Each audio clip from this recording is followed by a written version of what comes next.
Ассаляму алейкум, хайрлах шамлар, добрый вечер. В эфире телеканала АТР вы смотрите марафон «Сейф АТР. Голос Крыма». Майя Бута в эфире. В студии для вас работаю я, Гульсум Халилова. Следующие 3 часа в этой студии мы обсудим с гостями, которые подключатся к нам в эфир, основные новости и события сегодняшнего дня. Вы также можете присоединяться к нам. Мы работаем в прямом эфире. На экраны ваших телевизоров режиссеры периодически выводят номер телефона +38 073 419 41 58. Звоните нам абсолютно бесплатно по Вайберу. Присоединяйтесь по скайпу. atr.tv — это наш адрес. Подписывайтесь на сайт телеканала АТР, atr.ua — это наш адрес. Сегодня ваша подписка поможет нам продолжить нашу работу на нашем информационном фронте. Ну и подписывайтесь на YouTube-канал телеканала АТР. Там мы вещаем как в онлайн-режиме, так и выкладываем все наши программы в записи. Там мы выкладываем самые интересные фрагменты из наших эфиров. Начинаем наш эфир с новостей из временно оккупированного полуострова. Сегодня прошли очередные суды по сфальсифицированным уголовным делам по нашим соотечественникам. Эдем Семидляев, адвокат, сейчас с нами на прямой связи. Эдем ага, ассаляму алейкум. Алейкум салям. Эдем ага, расскажите подробнее, какие судебные заседания сегодня прошли, и расскажите подробнее о ходе, собственно, этих судебных заседаний. Да, сегодня в Южном окружном военном суде должны были быть заседания по пятерке, в которую входит Абдулгазиев Тофик и другие ребята. Однако заседание отменилось в связи с тем, что сотрудники СИН не доставили ребят в зал суда. Второе заседание, где участвовал я, где подсудимыми являются Изета Парижа, Игиров Рензи, Сабанов Умирага, Раимов, Айвазов Раим и Фархот Базаров. На сегодняшнем процессе суд очередной раз отказал ребятам и практически запретил ребятам говорить на крымско-татарском языке. После того, как Базаров начал выражать свое отношение к обвинительному заключению на крымско-татарском языке, суд его очень резко остановил, предупредил о том, что производство ведется на русском языке, и поэтому он должен говорить только на русском. На что Фархот категорически отказался и попытался продолжить на крымско-татарском языке, но суд его остановил, не дав ему продолжать и высказывать отношение к обвинительному заключению. А чем мотивируют оккупационные судьи, не разрешая политическим заключенным говорить на своем родном языке? Суд ссылается на то, что судопроизводство в Российской Федерации ведется на русском языке, и по их данным Фархат владеет русским языком, и то, что он говорит на крымско-татарском языке, это он якобы злоупотребляет своим правом. С этим, конечно же, ни сам Фархот, ни защита не согласна. В соответствии с Конституцией человек может давать показания и изъясняться на своем родном языке. Для Фархота родной язык является крымско-татарским, на нем он свободно разговаривает и желает на нем давать показания и вообще участвовать в судебном заседании. Однако суд, в отличие от других процессов, в которых мы участвовали, взял такую принципиальную позицию и предоставляет переводчика для того, чтобы ребята могли спокойно участвовать, используя свой родной крымско-татарский язык. Эдем ага, а вот на каком этапе сейчас процесс уголовного дела в отношении наших соотечественников идет? И когда примерно, как вы думаете, будут прения и уже приговор? До приговора еще далеко. По данной пятерке сегодня было только лишь второе заседание. Планировалось допросить оперативного сотрудника ФСБ, однако по неизвестным нам причинам он сегодня не явился. И на сегодняшнем судебном заседании все ребята высказывали свое отношение по обвинительному заключению. И после этого прокурор, сторона обвинения, отослала письменные материалы уголовного дела. А какое наказание может, по-вашему, запросить прокурор? Ну, это пятерка, в которой 4 человека обвиняются по части 1 статьи 205 прим. 5. Максимальное наказание по данной статье является пожизненный срок содержания. Форпост обвиняется по 2 части. Там тоже большой срок предусматривает Уголовный кодекс Российской Федерации. Çok sağ olunuz Эдем Ага. Это был адвокат Эдем Семедляев с нами на прямой связи.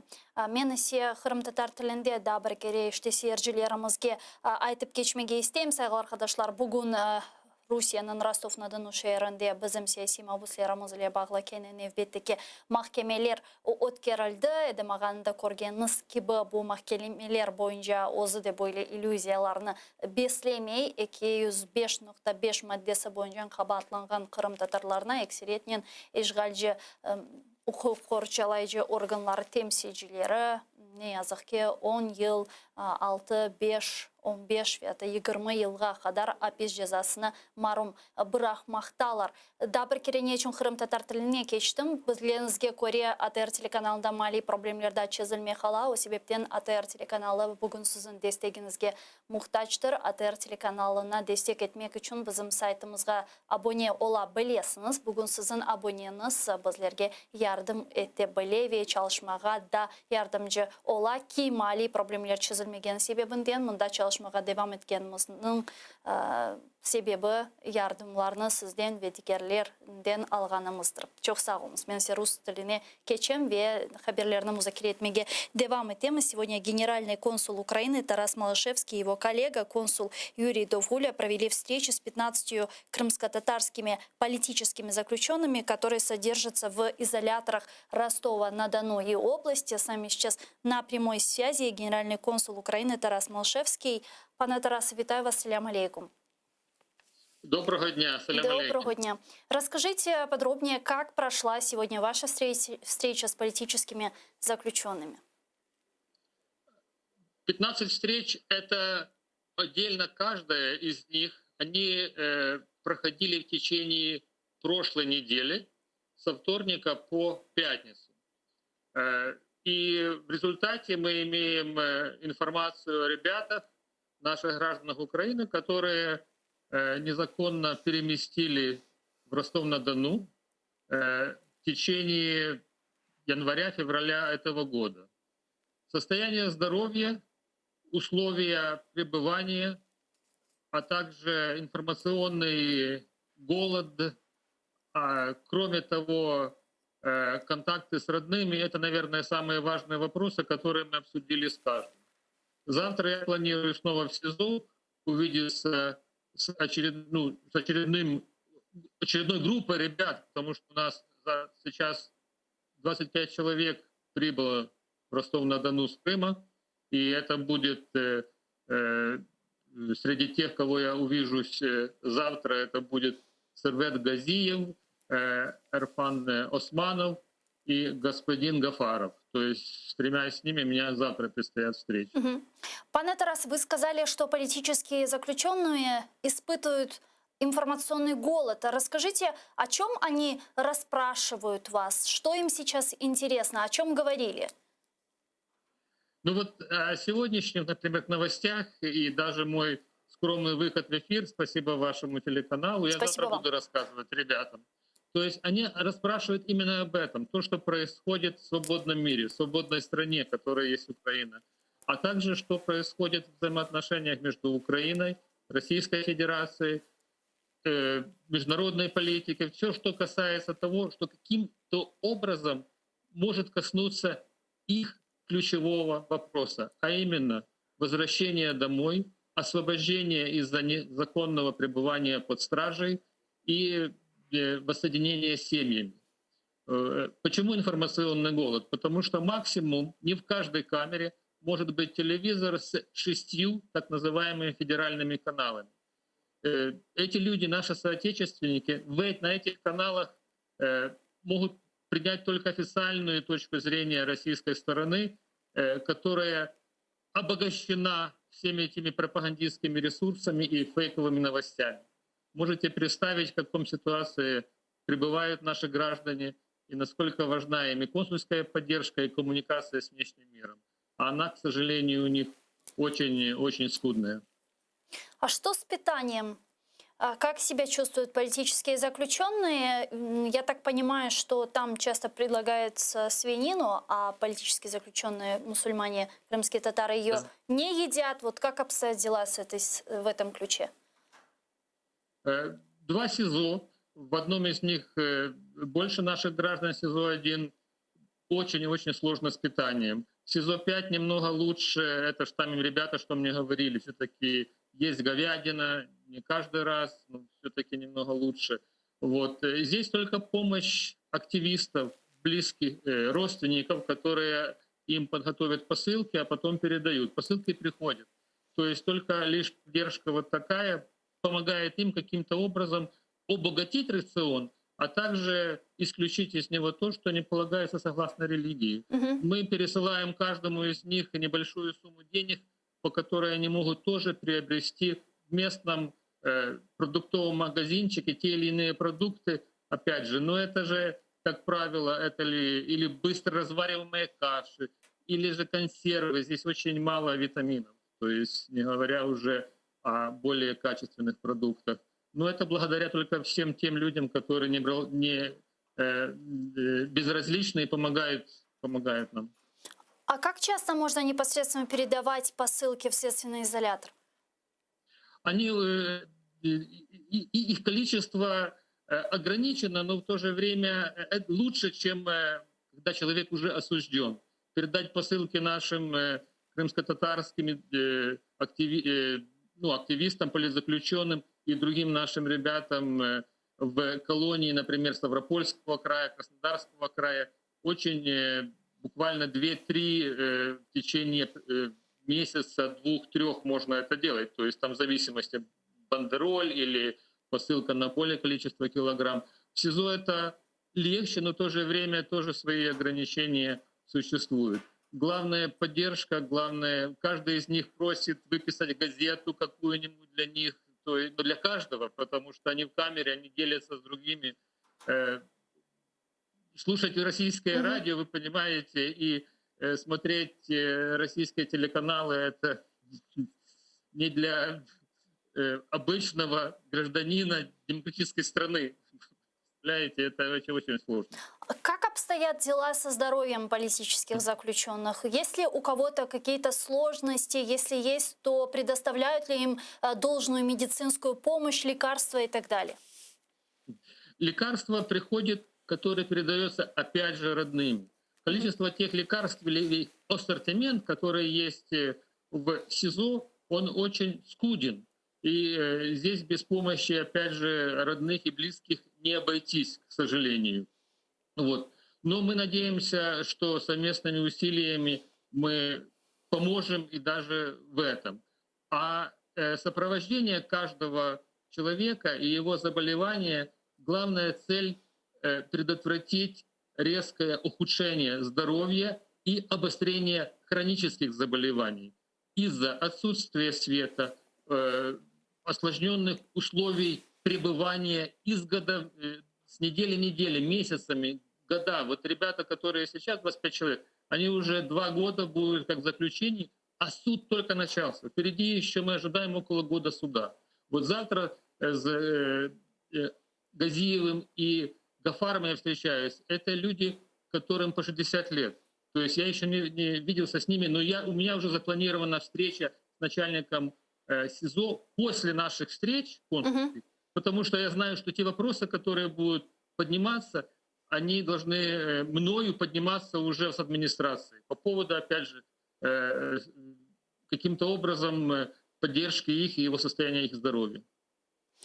Пане Тараса, общаетесь ли вы с омбудсменом по правам человека с украинской стороны? Вот что говорят, и есть ли у вас какая-то информация по поводу перспектив освобождения наших политических заключенных? Ведутся ли, по вашей информации, по вашим данным, какие-либо переговоры в этом ключе? У нас постоянный контакт как непосредственно с моим министерством, моим руководством, в том числе с первым замминистра Эмине Джипа, также и с омбудсменом и многими правозащитниками в Украине.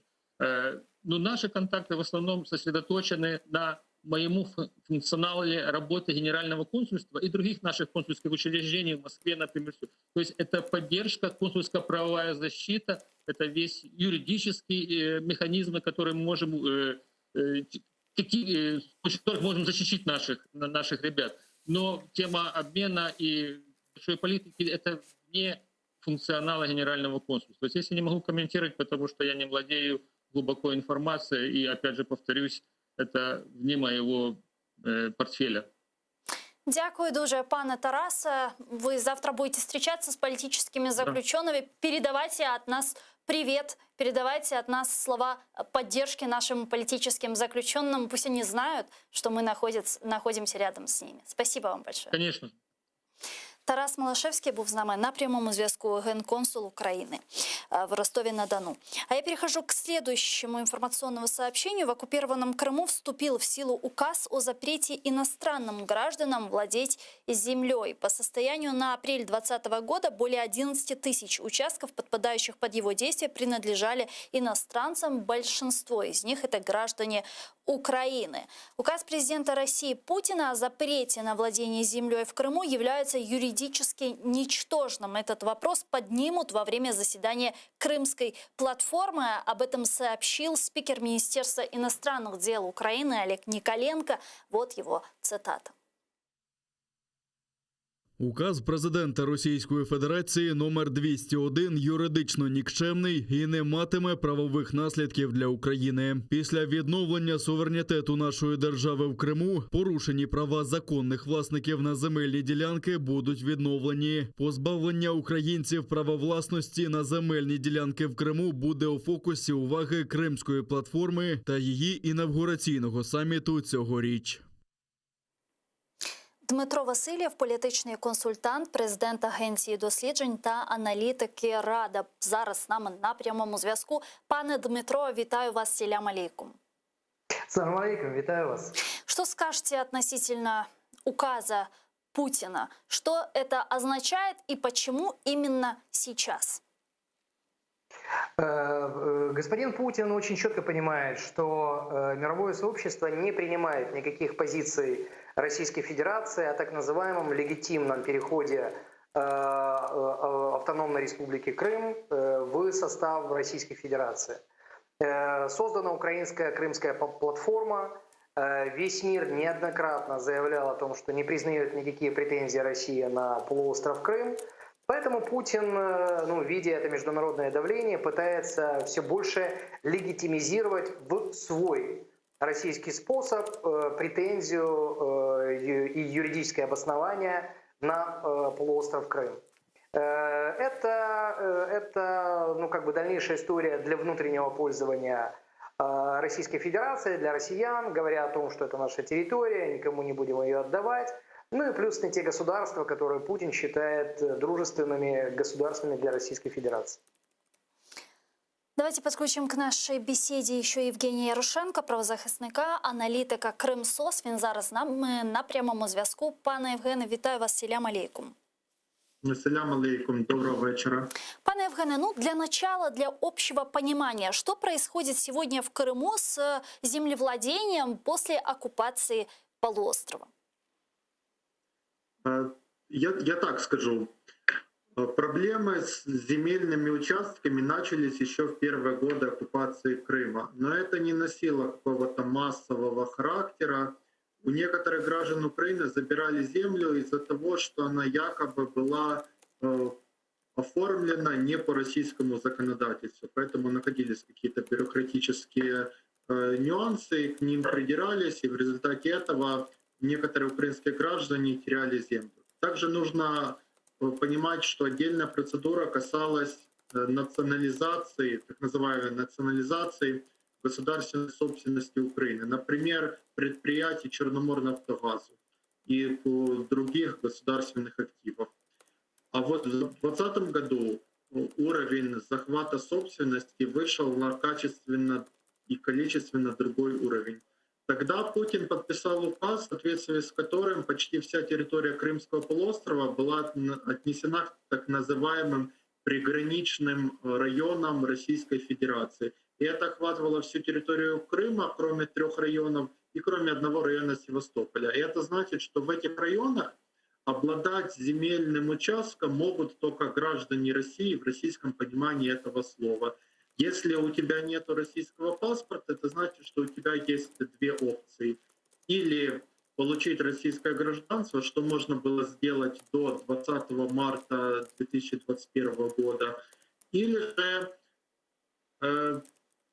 отдать свою землю в обмен на какую-то материальную компенсацию. Кого сейчас коснется этот указ? К примеру, касается ли это крымчан, которые проживают на территории Крыма, но не приняли гражданство России?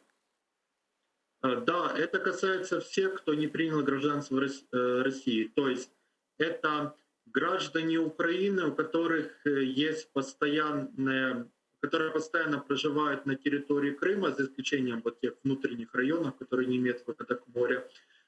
Это граждане Украины, которые постоянно проживают на материковой части Украины. Это лица без гражданства, независимо от того, где они проживают. Ну и это все юридические лица, которые не зарегистрированы на территории Российской Федерации. То есть украинские юридические лица, иностранные юридические лица и так далее. А вот еще интересный момент. Вот этот указ касается тех земельных участков, на которых нет, ничего не построено, или же все-таки касается и тех земельных участков, на которых построен там дом, гараж, да все что угодно? Это касается всех земельных участков, независимо от того, там построено что-то, есть какая-то инфраструктура, ведется какая-то жизненная или хозяйственная активность или нет. То есть география была выбрана не случайно. Это все районы, которые имеют выход к морям, ну и тот район, который граничит с Херсонской областью Украины. Пане Евгене, а вы уже поняли для себя, как будет на практике выглядеть реализация этого указа? То есть как будет проходить вот эта схема отжатия земли от граждан Украины?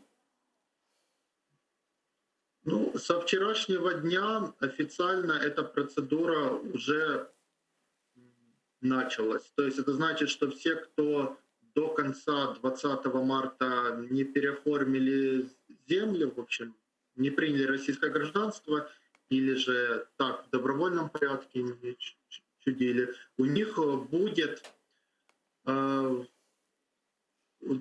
скажем так, к ним будут обращаться так называемые российские разные правоохранительные органы, которые будут в судовом порядке забирать земельный участок, будет процедура оценки этого земельного участка, но как эта процедура будет происходить, пока непонятно. Какая будет стоимость земельного участка, тоже непонятно. Насколько объективно будет оцениваться стоимость.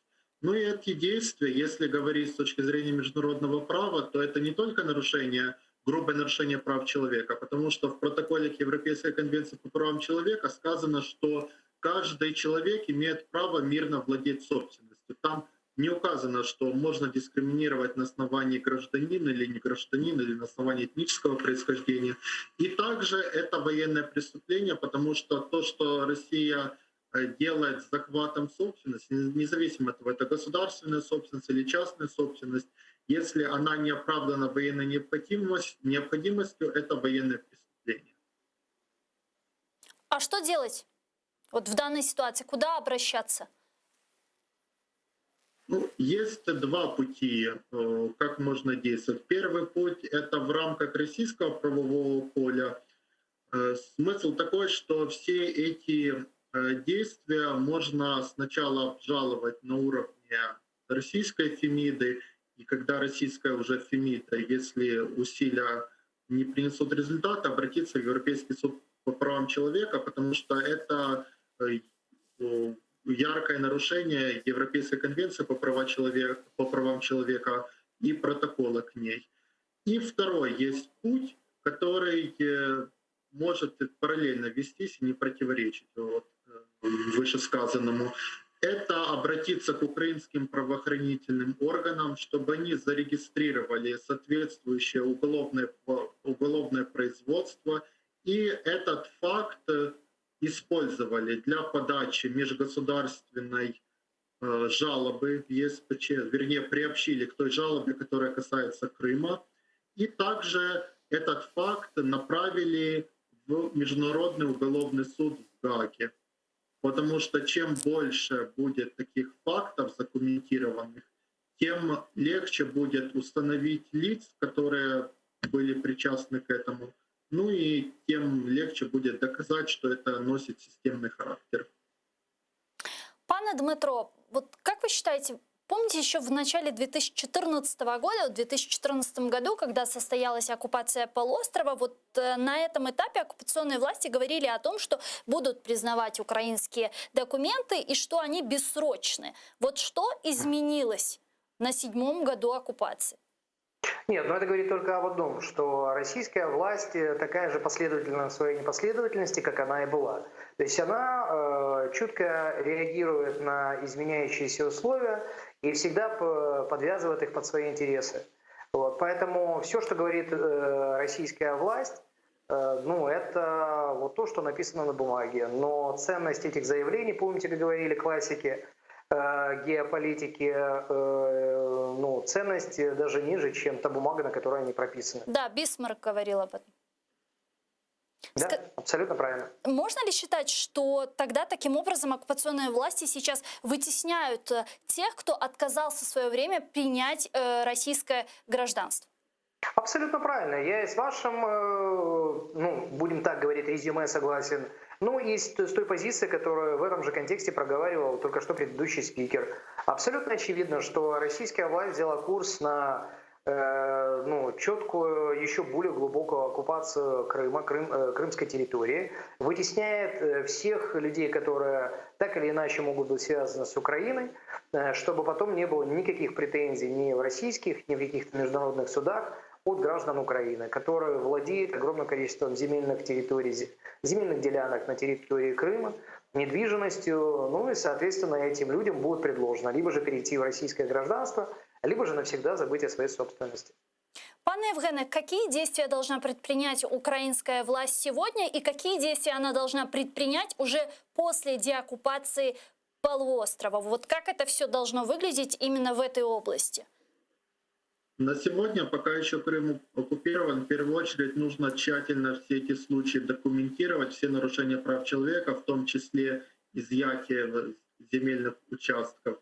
Далее нужно создать соответствующий реестр земельных участков, чтобы он был обновлен, учитывал все, что происходит с этими участками, будь то захват, будь то какая-то так называемая национализация и так дальше.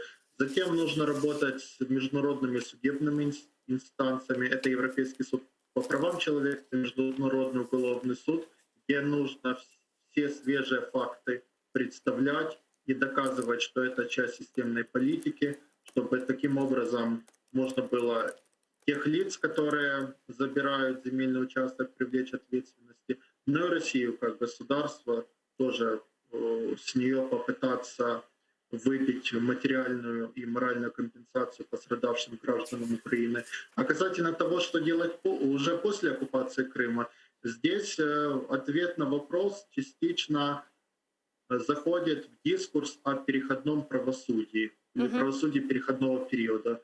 Это тот вопрос, вокруг которого последние 2 года ведутся дискуссии в среде правозащитников, в среде определенных парламентских групп, поскольку действительно остро встанет вопрос, каким образом, скажем так, земельный участок в районе Феодосии, который в 2013 году по праву принадлежал гражданам Украины, а там сейчас живут, скажем так, переселенцы из Новосибирска, и каким образом так делать, чтобы граждане Украины смогли не только вернуть себе эту собственность, но и туда поселиться. и получить компенсацию за возможный ущерб, который был создан из-за того, что собственность не была под их контролем. Спикер Министерства иностранных дел Олег Николенко сообщил о том, что вот этот вопрос, а именно запрет на владение землей в Крыму, будут поднимать в рамках Крымской платформы. Пане Дмитро, хорошо, поднимут вопрос, а какая-то практическая помощь от этого будет? Я думаю, на этом этапе практическая помощь будет в продолжение увеличения санкций против Российской Федерации за оккупацию Крыма и тех неправомерных действий, которые Российская Федерация совершает на территории нашего украинского Крыма. И, конечно же, это сбор тех документов, которые в результате в будущем смогут обеспечить деоккупацию Крыма международным сообществом и Украины в частности. Пане Евгене, а как вы думаете, будет ли эффективной крымская платформа, в частности, и в этом вопросе, и вопрос воды, который также планируют там поднимать, а с водой, как мы видим, ситуация остается критической? Пока трудно оценивать, насколько эффективна будет крымская платформа. Пока мы только видим какой-то концептуальный набросок того, как будет примерно выглядеть, что это будет состоять из регулярных встреч глав государств, министров иностранных дел, экспертного сообщества. И одна из рабочих групп, это будет касаться группы по правам человека, и там как раз будет рассматриваться вопрос собственности. Я думаю, что многое будет зависеть от того, насколько мировое сообщество будет тщательно следить за ситуацией не только в Крыму, а и шире на территории Черноморского бассейна, потому что действия России в военном плане, как минимум, не угрожают не только Украине. Ну и в зависимости от этого будем смотреть, насколько Украине удастся мобилизировать политическое, дипломатическое и санкционное давление, в том числе в рамках Крымской платформы. Да, я не зря вот упомянула ситуацию с водой в Крыму, потому что она там продолжает сохраняться критической. Там, как мы видим, уже высохли много водохранилищ, высыхают озера. И вот что вы думаете относительно тех мер, которые сегодня предпринимают оккупационные власти? Там уже заявили о том, что в Ялте начнут строить эти опреснительные установки. Но, насколько я понимаю, опреснительные установки они будут строить год-два как минимум. А как будут в это время жить и справляться с ситуацией? Нужно понимать, что те действия, которые оккупационные власти применяют, они дорогостоящие и не всегда эффективны. Например, опреснение воды — это очень дорогая технология, которую могут себе позволить, например, некоторые корабли или дорогие рестораны прибрежные. Но чтобы обеспечить какой-то населенный пункт, даже небольшой населенный пункт, это по меркам даже такой страны, как Россия, неподъемные траты денег. Есть, конечно, альтернативные способы. Это выточка подземных вод. Но здесь риск в том, что чем больше пресной воды выкачивается, тем больше будут на место этой пресной воды заполняться соленая вода. А это негативные последствия для растительности и для экологии в целом. Кстати, скоро Крымсос представит исследования по экологии, и там как раз вот вода и это влияние на экологию тоже будет представлено. То есть это может грозить экоцидом для Крыма? Да, по крайней мере для северной степной части Крыма, да. Например, там стоимость земельного участка, так как мы начали с земли, по некоторым данным достигает $2000 из-за того, что земли оказались непригодны для какого-то сельскохозяйственной деятельности и жизни. Пане Дмитро, мы видим, как сегодня оккупационные власти Крыма уже готовят иск по отношению к Украине из-за водной блокады Крыма. Там они посчитали ущерб в 10-20 миллиардов рублей, если я не ошибаюсь. Как вы думаете, куда они будут подавать этот иск и что они будут с ним делать? Есть ли перспективы? Ну, действительно, это вот очень интересный вопрос, извините. куда они будут подавать этот иск, поскольку Российская Федерация приняла решение, что международные законы и, соответственно, международные суды, как я понимаю, они на порядок как бы ниже по влиянию на решение власти России, потому что юрисдикция российских судов, российской власти и российских законов выше юрисдикции международных судов. Соответственно, если есть такое пренебрежение к международным судам, международному законодательству и международным обязательствам Российской Федерации, то куда она будет подаваться и где, в каких судах будут рассматриваться подобные иски.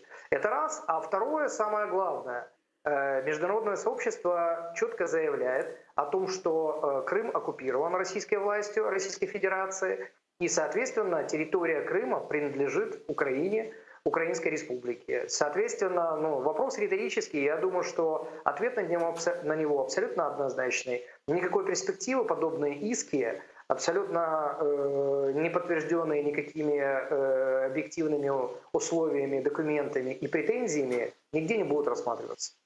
Пане Евгене, а вы как думаете, вот эти иски, попытка оккупационных властей дискредитировать Украину в глазах наших международных партнеров, обращение в ООН, вот эти вот заявления Лаврова и так далее, вот эти все попытки, они тщетны?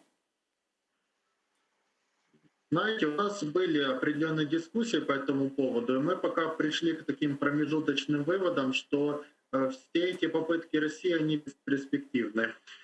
Почему так? Во-первых, год назад, когда знаменитая Поклонская подняла этот вопрос на уровне ООН, то ей ответили у Верховного комиссара ООН по правам человека, что это предмет для миссии ООН по правам человека, так как миссия ООН по правам человека тоже охватывает Крым, и миссия не может попасть на территорию Крыма, чтобы все это оценить. То есть был как бы намек на то, что Россия государство-оккупант и все такое. Дальше. В прошлом году Красноперекопский рыбкомбинат подал иск против Украины в ЕСПЧ из-за убытков, которые нанесла так называемая водная блокада. ЕСПЧ отклонил принятию этот иск.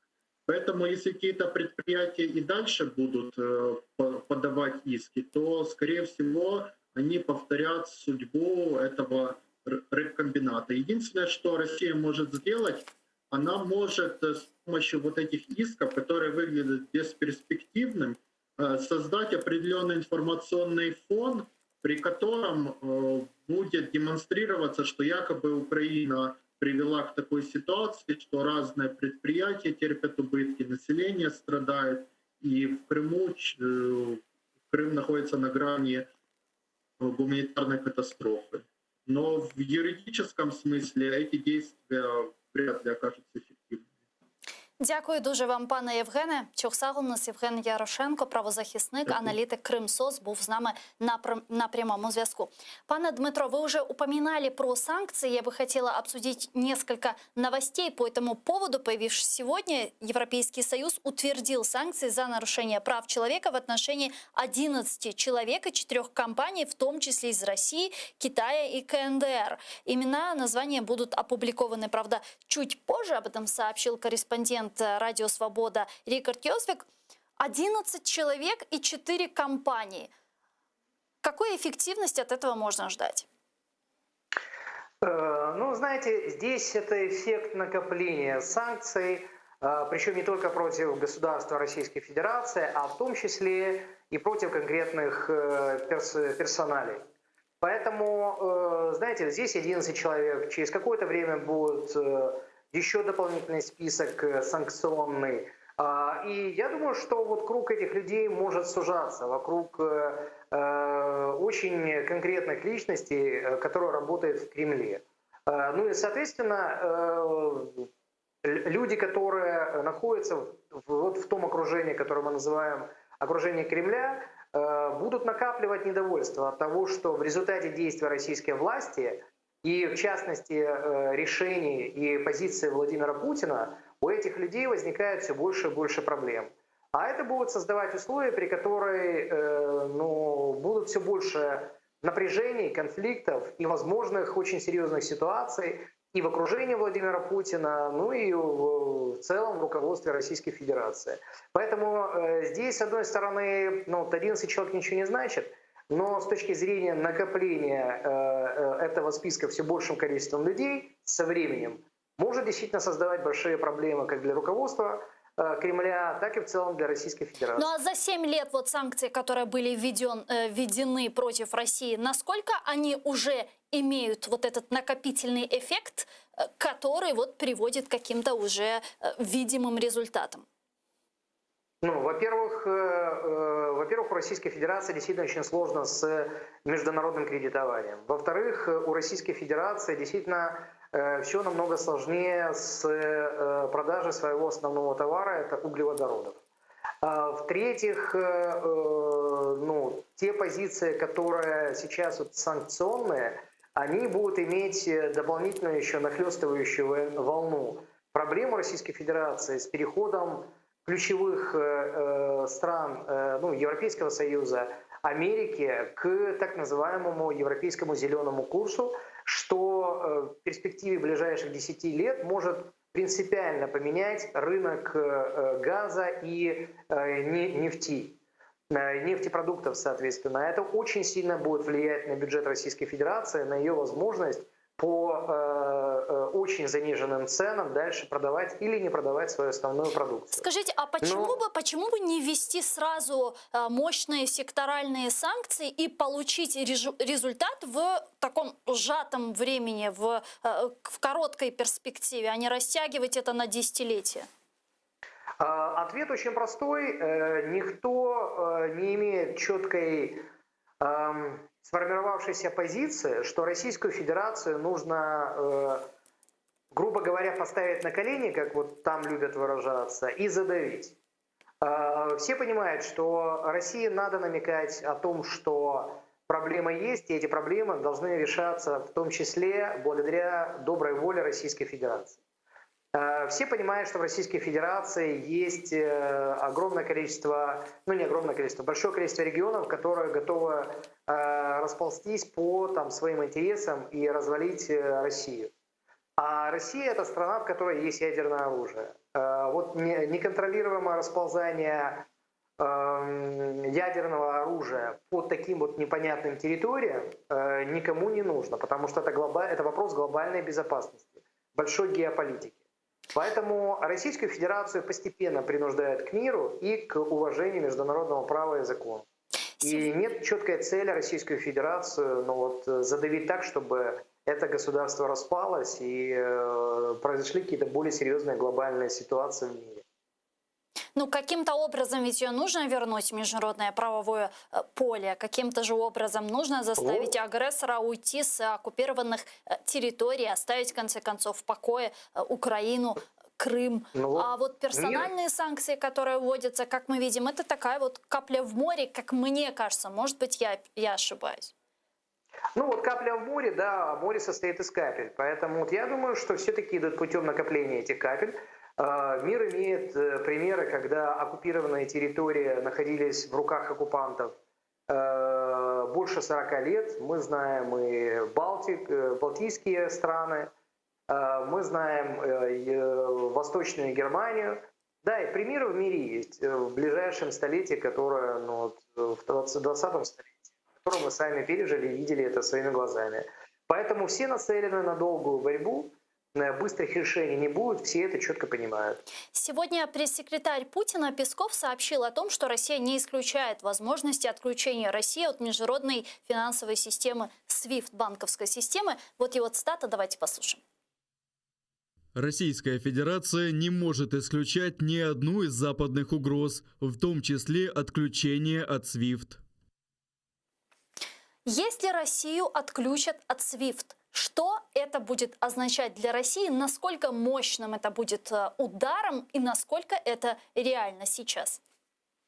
Ну, мне кажется, вот то заявление, которое мы услышали, кстати говоря, Сергей Лавров, руководитель международного ведомства Российской Федерации, говорил о том же, но, соответственно, это такая сформировавшаяся коммуникационная позиция Российской Федерации официальных властей. Но мне кажется, это на данном этапе это определенный блеф. потому что, да, там Сергей Лавров говорил о том, что надо сформировать свою систему, надо вот те страны, которые отказываются от давления Соединенных Штатов и там всяких стран, подобных Соединенным Штатам, они должны договориться о своей системе платежей и, грубо говоря, не зависит от вот этих вот капиталистических узурпаторов. Ну, это так, цитата больше от меня. Но мне кажется, что все-таки Российская Федерация, которая основной рынок пока что, основной своей продукции, а это углеводородов, видит все-таки в Европе, отказаться от системы SWIFT, а многие эти продажи происходят в том числе через Банк Нью-Йорка, Bank of New York, но это будет катастрофой для экономики Российской Федерации. И сегодня нет серьезных и фундаментальных альтернатив, которые бы позволили этой экономике держаться без SWIFT. Поэтому я думаю, что их заявления такие больше игра на нервы, чем какие-то серьезные заявления, намерения Российской Федерации. А в каком случае ее могут отключить от SWIFT? Но я думаю, что это действие как бы последнего аргумента. То есть я думаю, что вот самое последнее, что могут сделать, это отключить Российскую Федерацию от SWIFT. Потому что, опять же, это создаст просто огромный дисбаланс в экономике, в том числе и Российской Федерации и Европейского Союза. Это очень сильно повредит возможностям энергетической безопасности Европы, европейских стран. И это сильно ударит по экономике Российской Федерации, которая действительно может прийти к такому полураспаду, а то и распаду. А если так, то это может повлиять на распад Российской Федерации как государства, на мелкие, вот такие вот государства, которые представлены федеративными устройствами Российской Федерации. Опять же, мы возвращаемся к тому вопросу, что это миру не нужно, да, потому что у Российской Федерации есть ядерное оружие. Есть очень серьезное опасение, что эти ядерные боеголовки в результате такого распада могут оказаться у не очень таких, знаете, ответственных и обязательных людей, а то и откровенных террористов. И это миру и большой геополитике не нужно. Давайте обсудим еще одну оккупированную территорию – Донбасс и переговорные процессы, которые ведутся вокруг Донбасса. Представитель России Дмитрий Козак предложил коллегам по Нормандской четверке изменить принцип организации ее заседаний. Он хочет обязать Украину дать письменную позицию по выполнению Минска-2. Вот его цитата. Учитывая равноправие всех участников нормандского формата, было бы целесообразно использовать при организации переговоров широко применяющийся в международной дипломатической практике принцип ротации председателей с тем, чтобы данная функция выполнялась поочередно каждым из 4 участников. Ну а Курт Волкер, бывший спецпредставитель Госдепа США по вопросам Украины, рассказал о том, что должен сделать официальный Киев для решения конфликта на Донбассе. Волкер заявил, что в этом контексте важно помнить о 2 вещах. Вот его цитата. Це шлях успішної України, і це те, чому Путін так прагне завадити вторгненням в Україну, захопленням територій, інтервенціями в українську політику, всіма способами заважаючи Україні відбутися. Адже успіх України автоматично веде до програшу чинного в Росії політичного режиму. Переговори з Росією не самоціль. Ваша мета має бути стратегічною і довгою. К нашій бесіді присоединяється Дмитро Карп, громадський політичний діяч. Він зараз з нами на прямому зв'язку. Пане Дмитро, вітаю вас, салям алейкум. Витаю вас, салям алейкум. Пане Дмитро, как вы считаете, возможно ли в рамках Минского формата, в рамках нормандского формата добиться мира на востоке Украины? Это реально? Ну, как показала практика и долгие годы, как Минска-1, так и Минска-2, так и нормандского формата, они не приводят ни к чему абсолютно, кроме единственной цели. Это, как говорил Черчилль, что лучше бла-бла-бла, чем пиф-паф. Хотя мы видим постоянно, что со стороны Российской Федерации и в Донбасс ихних граждан происходит агрессия по отношению к нашим военным, которые вынуждены зачастую не отвечать им обратным огнем. То есть мы сегодня говорим, наверное, о том, что Минский формат себя исчерпал и жил. Мы говорим уже много лет об этом, да? И нормандский формат как таковой он себя исчерпал и жил. И, насколько я помню, заявление Зеленского о том, что он бы хотел присоединить Великобританию и Соединенные Штаты Америки к нормандскому формату, точнее сделать другой формат, это должен быть уже давно созревший кейс. Надо поменять, отказаться от минского и нормандского формата и поменять формат, создать новый формат с реально людьми и игроками, которые, скажем, я к чему это говорю? Я говорю к тому, что я искренне считаю, что Германия не союзник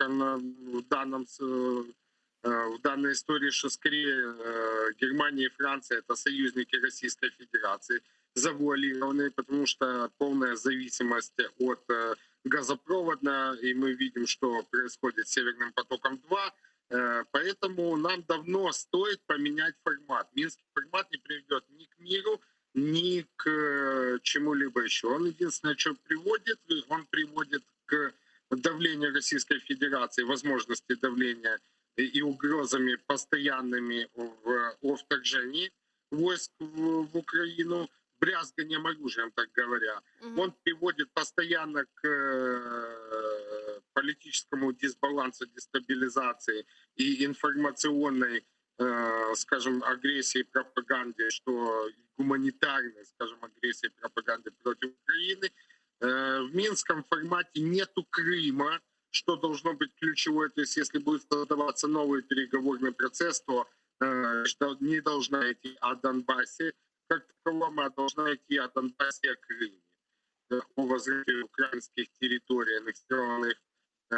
Поэтому я считаю, что это тупиковый абсолютно переговорный процесс, который, кроме того, что оттягивает ситуацию и усугубляет, дает возможность оппозиции, российской оппозиции агентуре играть на этом в Украине. А как мы можем отказаться от Минска, если к ним привязаны санкции против России за Донбасса? На самом деле они как привязаны к санкциям к Минскому переговору, так они же привязаны за какие-то определенные действия, за агрессию, за аннексию, за ввод российских войск, за многие-многие вещи, в том числе и в иностранных судах, и в Гааге и так дальше. Сказать, что они привязаны прямо к Минску, это неправильно. Я приведу пример, что когда был югославский конфликт, да, и когда был конфликт Хорватии, то форматы менялись 13 раз за 4,5 года. 13 раз. Ничего нас сегодня не останавливает для того, чтобы поменять минский формат на какой-либо другой. Останавливает только подыгрывание сегодняшней администрации и предыдущей, в том числе Российской Федерации. А как же Россия, которая не согласится? Она же однозначно не согласится на изменение формата или привлечение туда других представителей стран.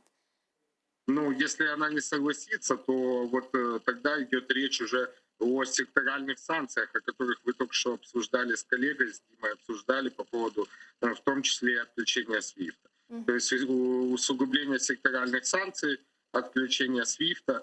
И да, пострадает Европа, пострадает Германия и Франция. Поэтому я думаю, что если Великобритания и Соединенные Штаты Америки готовы и будут с нами, а я так понимаю, что они готовы войти в подобный переговорный процесс, то Германии и Франции в первую очередь будет невыгодно водить Украину за нос вместе с Российской Федерацией, параллельно строя Северный поток-2. Пане Дмитро, есть ли у нас действительно альтернатива Минску? Это в данном случае уже мне вопрос, да? Да, пане Дмитро, пожалуйста. Василий. Василий, да, извините, пожалуйста. Да, у нас два метра. Вы смотрите, альтернатива Минску, конечно же, есть. Но в данном случае все-таки я больше согласен с вашей позицией, что санкции привязаны к Минску. Поэтому если Украина в одностороннем порядке откажется от Минских соглашений и от Минского формата, но это снимет возможность удерживать эти санкции против Российской Федерации, наших ключевых международных партнеров, в частности Евросоюза. Поэтому, к сожалению, просто так отказаться от Минского формата мы не можем. Российская Федерация точно не будет отказываться от Минского формата. Они регулярно напоминают о том, что Украина должна, дескать, выполнять условия Минска и постоянно настаивают на том, что Украина не выполняет. А Украина регулярно, очень четко показывает, что как раз вот Минск Украина выполняет, а Российская Федерация регулярно его нарушает. Более того, всячески поддерживает тех, кто там засел на этих территориях так называемого ОРДЛО, постоянно нарушать эти договоренности. По сути, мотивируя агрессивную политику Кремля.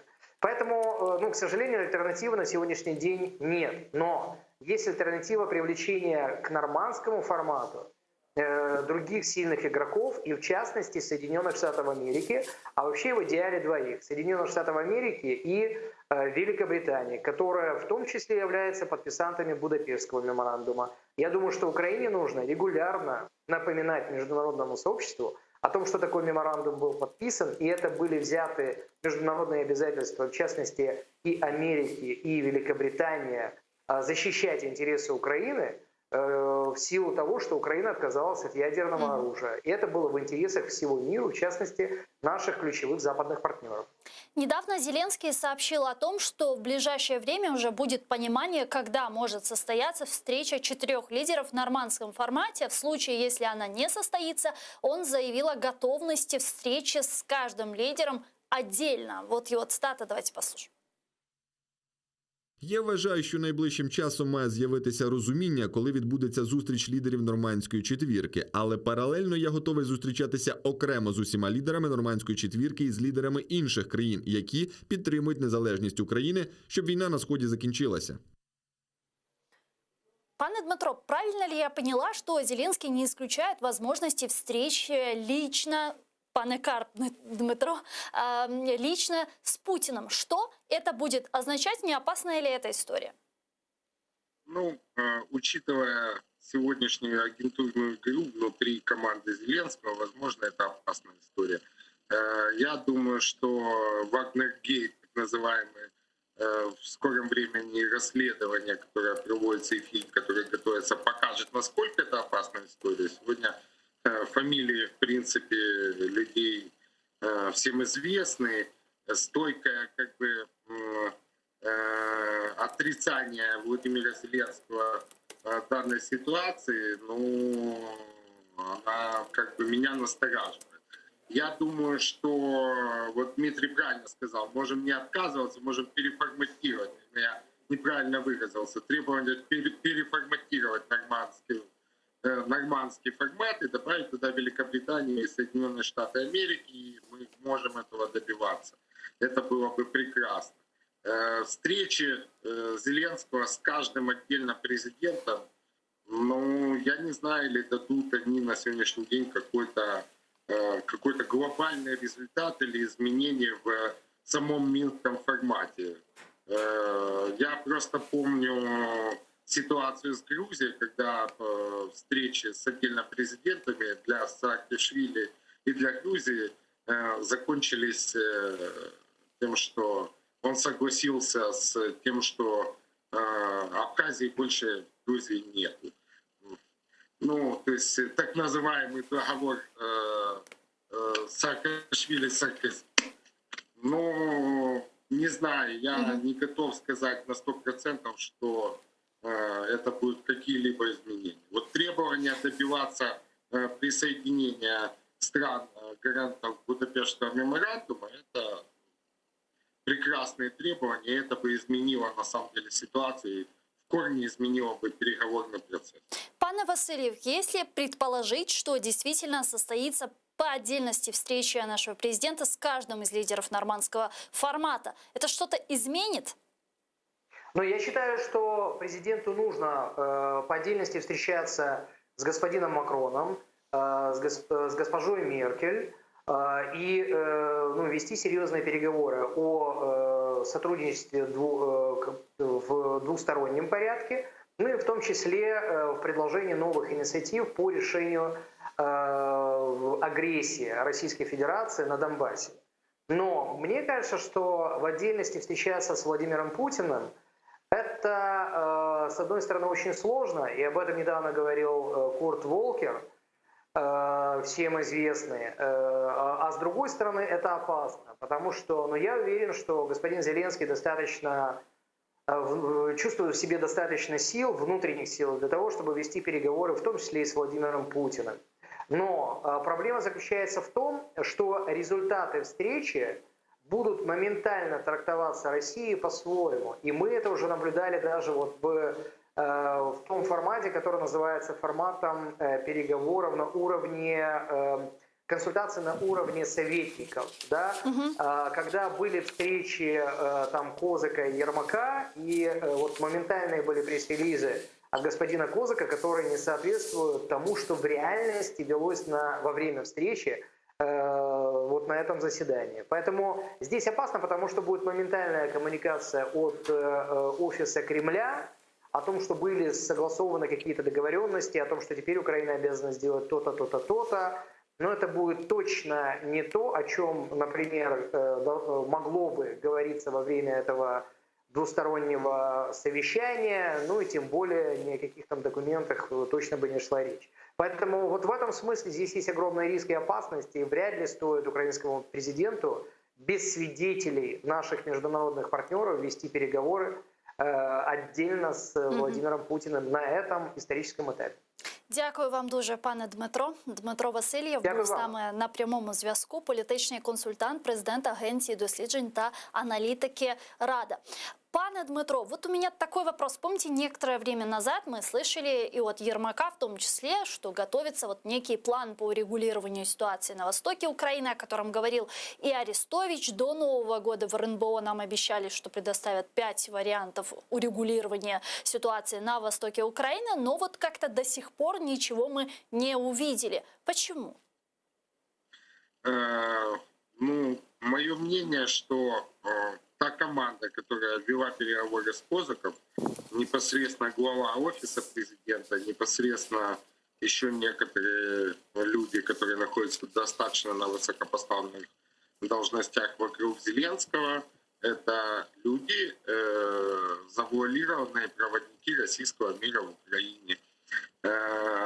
И сегодняшний скандал, опять я напомню свой по поводу сдачи вагнеровцев, это ужасная вообще ситуация.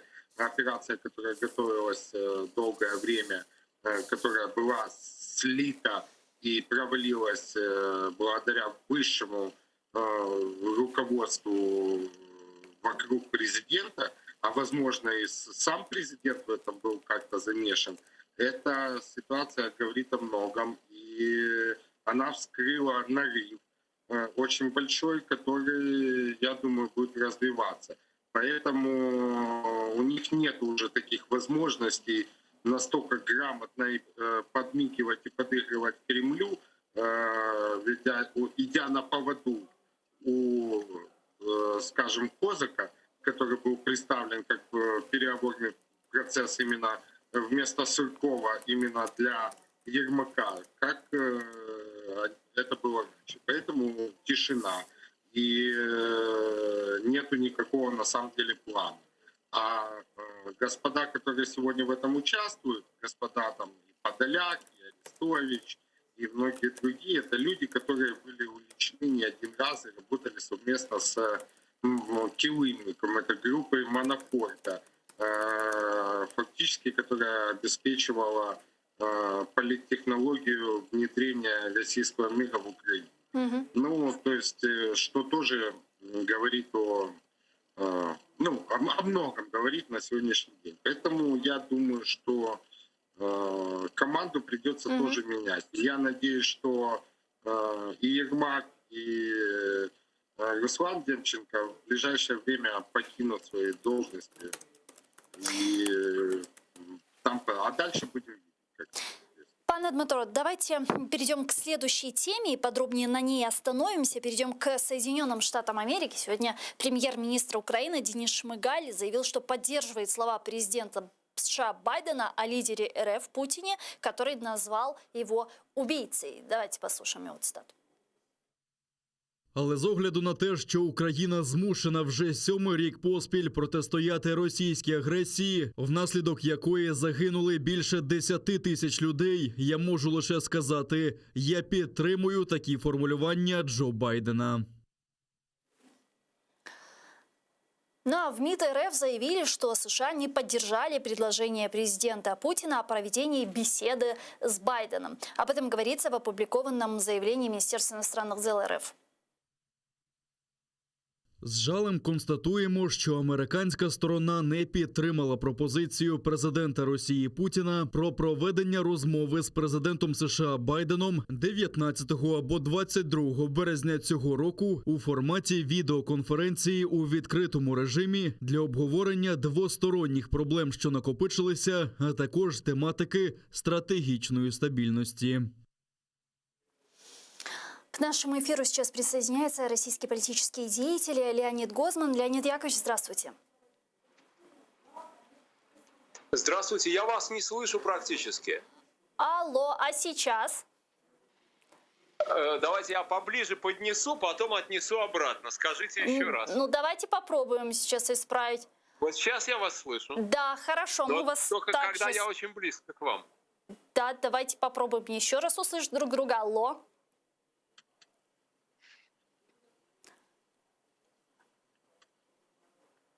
Алло.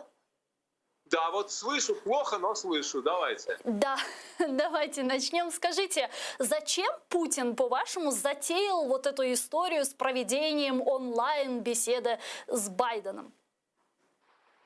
Беседа с кем? С Байденом. Ну, послушайте, он же должен был как-то отреагировать. Понимаете, Байден назвал его убийцей. Как не реагировать совсем нельзя. Реагировать так ему бы, наверное, хотелось. То есть там топать ногами, там перекрыть кислород, там начать войну. Он не может, да? Но он нашел какой-то такой промежуточный способ хихи-ха-ха спустить на тормозах, понимаете? Я думаю, что самое болезненное для Владимира Владимировича не то, что его Байден назвал убийцей. Ну, назвал и назвал. Байден все равно враг. А то, что он не может ему ответить, как хочется, понимаете? А не может ответить, потому что вот Байден может ему перекрыть кислород, а он Байдену не может. А почему не может? А почему не может? Я вот просто следила за реакцией российских средств массовой информации, и, значит, у Путина, у Пескова отреагировали довольно так слабо. А если посмотреть на там пропагандистские российские СМИ, то там такой вой поднялся, такая истерика. Почему вот такое вот разногласие? Ну, это не разногласие, понимаете? У них вот эта вот вся публика пропагандистская, она заточена на то, чтобы на заборе было написано «Осторожно, злая собака», и она лаяла периодически. Вот она лает, да? Важно же не то, что они лают. Потом они лают для внутреннего потребления. Ага. А то, что говорит Путин, это более важная вещь на самом деле. Кроме того, для него, конечно, очень тяжело то, что народу на самом деле наплевать. Понимаете, ведь смотрите, вот если бы действительно он был так популярен, как они говорят, если бы действительно люди связывали с ним там свои надежды на что-то там, на безопасность, на лучшую жизнь и так далее, то когда его так оскорбили, то люди бы по своей инициативе шли бы к посольству американскому, кричали «Янки, go home», там вообще и так далее, да? Ничего этого нету, вообще ничего. Но эти платные пропагандисты орут, а больше ничего не происходит. Кстати, вы заметили реакцию Эрдогана? Мне кажется, реакция Эрдогана была намного жестче, чем реакция Путина.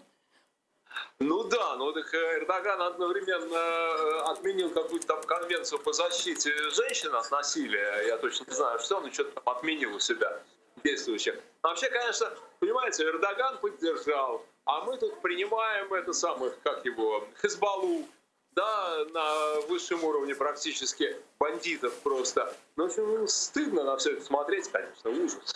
То есть, получается, на международной арене в лобовую не идут, а вот эти вот программы, шоу, истерика, вот такие мы герои на телевизоре, это вот как бы для внутреннего потребителя. Ешьте. Да, Конечно, понимаете, в чем дело? У нашего режима уже давно есть вопросы, на которые он не может ответить. Ребята, а почему вы так долго у власти? И зачем? Понимаете, сказать, что мы у власти, потому что вот видите, как жизнь улучшается, еще что-то такое сказать нельзя, да? Поэтому единственный ответ: мы у власти, потому что враги. Враги внутри, вовне, везде враги там. Украинцы, американцы, крымские татары тоже враги, я полагаю. Вот. В общем, все враги, все нас обижают. Эстонцы там. Вот. И нужно постоянное напряжение. Поэтому, на самом деле, наша пропаганда, она не отвечает на какие-то там вызовы, оскорбления, обиды и прочее. Она их ищет. Она ищет, на что бы обидеться и по какому бы поводу устроить истерику. Но тут Байден, конечно, им помог, потому что действительно такое заявление неординарное, мягко говоря. Даже Гитлера назвали убийцей только тогда, когда уже война шла. Поэтому, Ну вот если все же говорить о такой вот реакции Путина, можно ли сказать, что в принципе Путин понимает, что идти в конфронтацию сейчас и вот отвечать по-пацански, как принято в принципе у него, нет смысла, потому что он проиграет? Ну, я думаю, что да. Я думаю, что он это понимает, и я думаю, что он переживает очень сильно из-за этого. Вот. Кстати, если говорить о нашей пропаганде, обратите внимание, никто из наших пропагандистов и официальных лиц, ну, они все ругают Байдена, Байден в деменции, Байден хам, Байден там вообще редиска, плохой человек. Вот. Но они не говорят очень важные вещи. Они не говорят: Путин не убийца. Вы понимаете, вот этого никто не сказал удивительным образом. Понимаете, удивительным образом никто не сказал, что Путин не убийца. Они сказали, что Байден плохой. Ну, плохой, хорошо. Договорились, Байден плохой. Дальше что? Какие процессы, как вы думаете, может спровоцировать вот эта перепалка между Байденом и Путиным? Что дальше? Можем ли мы сказать, что уже началась холодная война? Ну, холодная война давно началась. Ну, чего, ребята? О чем вы говорите? Это давно случилось. А последствия, я думаю, что последствия будут плохие в основном. То есть, знаете, какие будут последствия для Америки, я не знаю. И, скорее всего, Байден это говорил, исходя из внутриамериканской ситуации. Ему это надо было сказать. Возможно, они будут хорошими. Возможно, будет хорошее последствие в смысле его отношений с союзниками по НАТО. Может быть. Не мое дело судить, это американцами, это есть европейцы. Вот. А какие будут последствия для российско-американских отношений? Конечно, плохие. То есть наше руководство понимает, что какие-то вещи, на которые оно могло рассчитывать, они не получат от американцев. Не получат, да? И санкции дополнительные, в общем, руку будут держать на горле вот так по возможности и так далее. И будут, конечно, последствия внутриполитические. То есть я думаю, что у нас будет усиление репрессий. Я думаю, что весь тот оппозиционный сегмент общества, который хочет другой политики и другой жизни в нашей стране, он попадает в ситуацию еще большего риска, чем раньше. Потому что наша власть, конечно, пойдет в разнос. Если российские пропагандистские СМИ уделили большее внимание вот этой фразе «Айду», то западные средства массовой информации больше уделили внимание фразе Байдена о новых санкциях в отношении России за вмешательство в выборы США. Боятся ли сегодня санкций в России? Говорят ли что-то об этом? Ну, понимаете, что? Те же пропагандисты говорят, что от санкций нам только лучше, мы крепчаем, понимаете? Что они делают, а нам только лучше от этого. Такая вот интересная санкция. На самом деле, те люди, которые говорят всерьез, или которые понимают, что происходит, они понимают, что это ужасно. Это ужасно, это все разрушающе. Причем, понимаете, это не то, что вот они ввели санкции, там, я не знаю, в понедельник ввели, в четверг, значит, наша экономика рухнула. Ну нет, конечно. Это все очень долгосрочные, долговременные последствия. И рассчитано это на длинную дистанцию. Но в этой длинной дистанции это, конечно, такое удушение подушкой. И вот все же резюмируя, как вы думаете, вот эта фраза Байдена, вот ее в будущем будут сравнивать с речью Уинстона Черчилля, с фултонской речью Уинстона Черчилля? Или же вот в период, когда все смыслы и слова мы обесцениваем, вот эта его фраза канет в лету? Нет, вы знаете, я думаю, что не канет. С фултоновской речью уже сравнивают с фразой Рональда Рейгана о том, что Советская Союз — империя зла. Но и фултоновская речь, она блестящая совершенно, я ее читал неоднократно и всем советую. И фраза Рейгана об империи зла касались политической системы. Но Рейган не сказал, что вот конкретно генеральный секретарь – это воплощение зла, это воплощение дьявола, да? И Черчилль этого не говорил. То есть на самом деле это впервые вот такое жесткое обвинение лично человеку. И в этом смысле это абсолютно уникальная фраза. Вы знаете, посол США Билл, забыл первое имя, Буллит, в общем, был посол, знаменитый посол США при Сталине, он писал Рузвельту, что Сталин кровавый убийца. Рузвельт это не обнародовал, знаете, а Байден это сказал. Поэтому я думаю, что это останется в истории. Это новый этап нашей жизни. Спасибо вам большое, Леонид Яковлевич. Спасибо большое. Леонид Гозман, российский политический деятель, был с нами на прямой связи. Но я с вами не прощаюсь, я говорю вам до свидания. Буквально через несколько минут мы вернемся в эту студию и продолжим наш эфир уже на крымско-татарском языке. Не отключайтесь от первого крымско-татарского телеканала АТР. Подписывайтесь на сайт телеканала atr.ua, это наш адрес. Сегодня ваша подписка поможет нам продолжить нашу работу на нашем информационном фронте. Ну и подписывайтесь на YouTube телеканала АТР, на нашу YouTube-страницу. Там мы вещаем как в онлайн-режиме, так и выкладываем все наши программы в записи. Там мы выкладываем самые интересные фрагменты из наших эфиров. Корушкенджи буквально через несколько минут.